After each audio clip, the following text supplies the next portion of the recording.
Radhakrishna Naidu.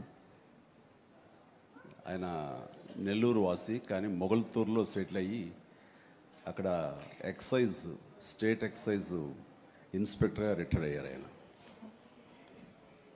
And ఆయన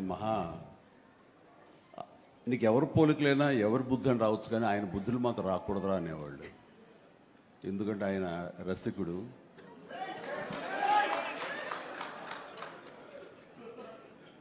ఇద్దరు ఇంట్లో ఉండేవాళ్ళు, నాకు ఇద్దరు అమ్మమ్మలు.